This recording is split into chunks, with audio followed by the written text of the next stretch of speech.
A lot of the violence and the fighting took place at night time, and I would try and hide that from them. I remember nights he would come in and throw water on us in the bed. The children were puzzled. They were very frightened, but we didn't, like my own mother, I'm ashamed to say this, but this is the way it was, like my own mother, we didn't talk about it. We pretended the next day it didn't happen. It's only in the last few years, now that my children are grown up, that we talk about what happened and how they were feeling. I'm ashamed to say I very much didn't know how they were feeling when I was going through all of this. I know today one of the big things my eldest daughter said to me recently, that she didn't have much respect for me when she saw me taking all of this abuse. And that sort of taught me a lesson. I could have said, well, I'm staying in this marriage because of the children, and children need two parents. That could be one of my, justifications to myself. And my children now would say, no, we didn't have a lot of respect. You didn't protect us. I thought I was protecting them. I thought the silence protected them. I thought if we didn't talk about it the next day, I thought if I didn't let them see what went on at night time, that was protecting them. Children always know, and the damage is the secret and not talking about it, just as I was damaged. But it's only, again, with hindsight, I see that.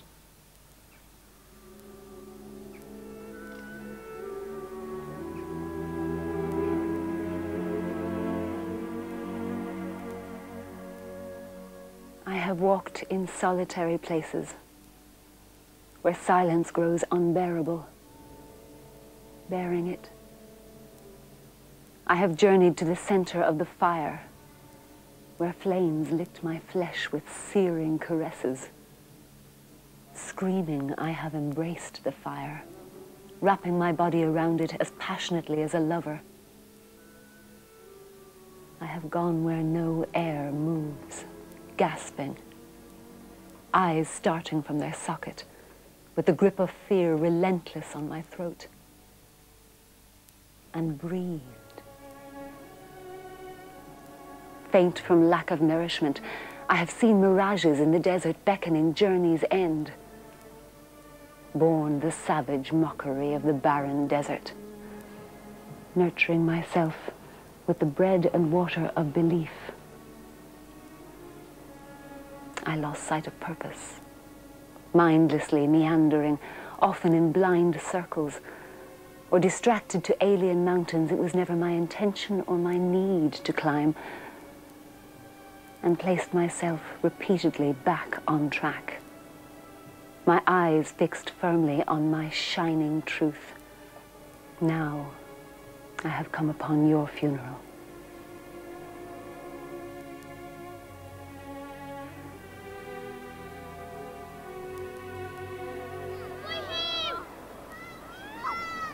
Michael O'Sullivan is a Jesuit priest. He lives in Ballymun and he lectures in the Milltown Institute of Theology.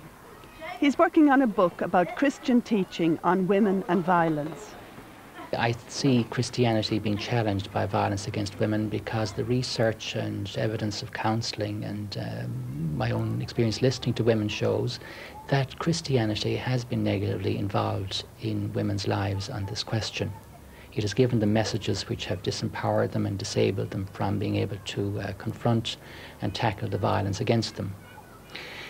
An example would be a woman a few years ago telling me that if it was not for Eve, the violence she was experiencing from her partner would not be happening to her.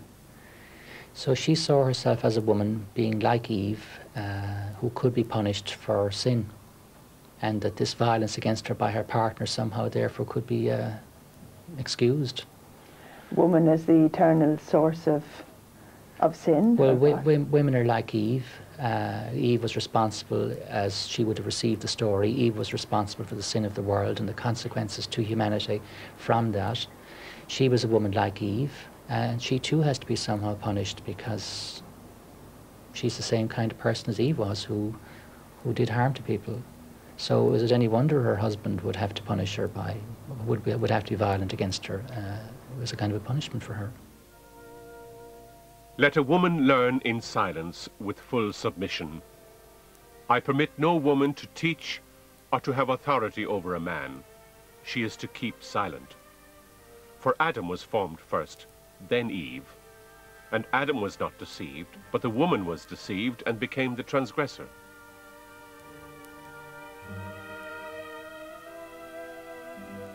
Christianity came into a culture which was one where women were in an inferior position, and it was anxious that it would grow and spread as a new religion of the time.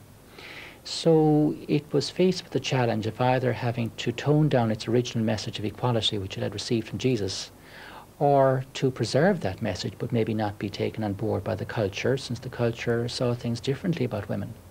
So a decision was made historically, if you like, by people in the early Christian movement to tone down the original message of equality for the sake of being able to grow and spread in a culture which was not receptive and accepting of a message of equality for women. So, if you like, Christianity gave a kind of a religious blessing to the situation in the culture. But we can now come at this point in time in our history and ask ourselves if it was like that in the beginning, that's how it came about in the beginning. Has not the day come now with new sensitivity and awareness and so on there to change this? And as we get scholarship tackles the Christian story and discovers how Jesus was very much for women, that surely it is Jesus we have to be faithful to, and being faithful to him means that we must retrieve the message of equality he gave us and take on the culture of our day across the world with this message. Because women can contribute to the building up of society and church by making their gifts and their contribution in those areas also. Far from wanting women to be put down, God in Jesus is on the side of women and their gifts, and is on the side of liberating women. One way Michael O'Sullivan spreads the message is to give talks at meetings like this at the Boyle Family Centre, County Roscommon. Here the church responds to local needs and provides seminars, counselling, and for crisis situations, a refuge. And you had the 5 kids? I had the 5 children, and my mother and my aunt came with me. And so I just had this idea that it was like what you see on television, like a hostel and drug addicts and people sleeping in beds in halls and kind of, you know, this kind of stuff. And I couldn't believe it when I went in and I seen what was inside. You know, the kids were delighted. this was my room. Mary showed me the refuge in Boyle, where she found a safe haven when the situation with her husband had become intolerable. She'd feared for her safety after one night when she'd eventually stood up for herself and struck him. That night he nearly choked me. You know, he had 1 or 2 drinks, he came in and he threatened me, and if I ever lifted a hand again, that he would do me in. And he wasn't afraid of the gods, he was afraid of no one. And he kept me awake till 5 o'clock that morning.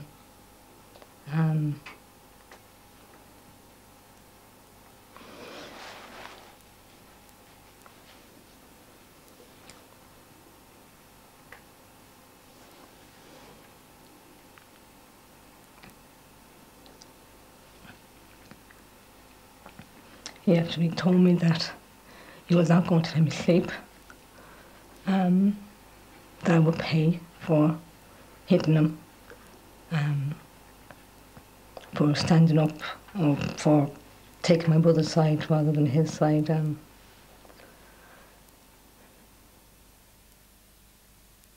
Eventually, about 5 o'clock in the morning, I just started crying and begged them to let me sleep. And he kind of was making comments like, well, as long as you're married to me, you'll stay in my bed. I didn't even want him near me. So about 5 o'clock in the morning, I think he fell asleep, and something just clicked in my head, and I felt very calm, and I said, if I can get down home in the morning, that's it, I'm going. And I'm bringing the kids, and I'm not coming back.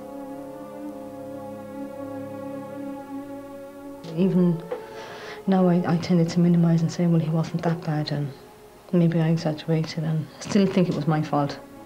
To me, I was being punished. That's what I felt. many nights, you see, if I was after getting beaten, I would go up and I would kind of say, well, God, why are you doing this to me? Why do I deserve this? And I just felt I deserved it. And that I'd made my bed and I had to lie in it, and that kind of an attitude.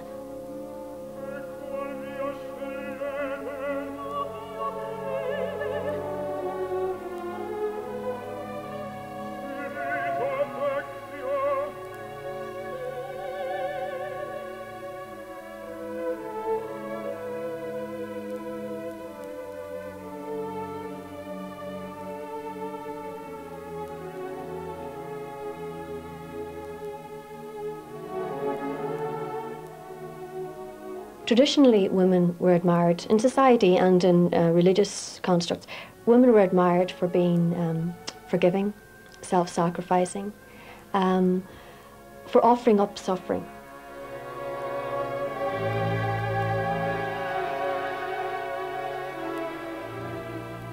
And now we find the story saying, why should I forgive when no one has told me I wasn't to blame? Why should I offer this up? This isn't a good thing to offer up. So suddenly the story of women are throwing questions onto traditional virtues that we would have accepted up until now. So I think that's probably the most powerful and challenging thing that's coming from the story in terms of theology. We have to go back to the basics, back to forgiveness, back to sacrifice, back to suffering, and say, how have we used these words, perhaps to hurt human beings? And how can we recover what these words actually mean in and of themselves, the good essence of the heart?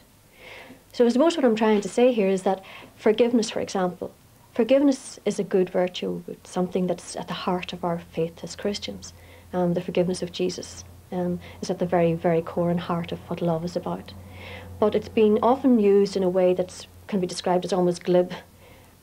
Very often in the story, women will say things like, if you put to them, what does the word forgiveness mean to you in your experience? And I'm talking about women who would have worked through the pain and hurt and have come to healing and come to acceptance of life and come to an ability to live again. And you put the question, what does forgiveness mean to you? And the associations with the word are often things like, it makes me sad, the word upsets me, the way the word was used against me has hurt me, things like that. It's a depressing word, it makes me angry. And if you put a question, why is that so? Why does it make you angry? You'll hear something like, because I was never told about forgiveness having truth in it or having justice in it. So if you think that through then, it's saying something like, when we talk about forgiveness in our Christian tradition, we can't talk about it just as some grace out there that the woman draws on in the moment, almost a magical power. But it's something much more profound. It's something about telling the truth, breaking the silence, telling the story as it is, and also receiving justice. It might be the justice of somebody listening to your story and believing you, knowing in that conversation that you weren't to blame.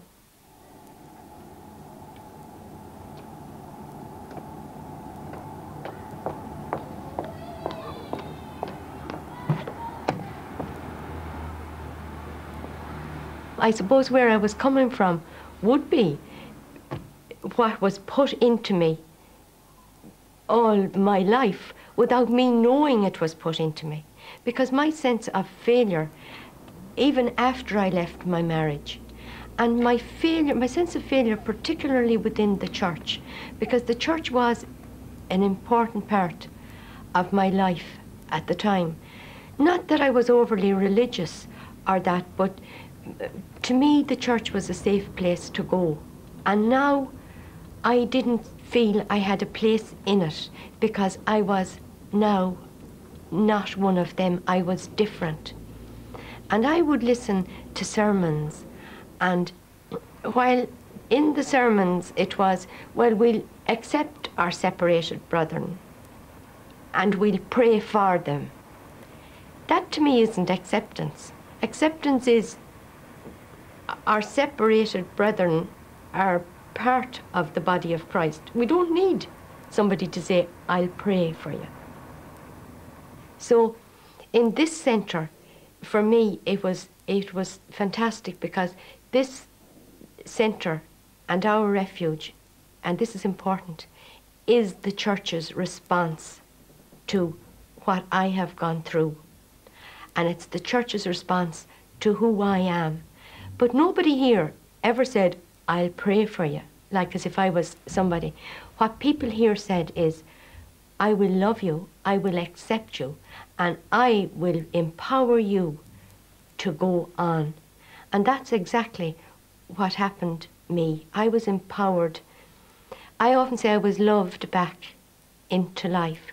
And now I have the chance here to do the work that I feel needs to be done.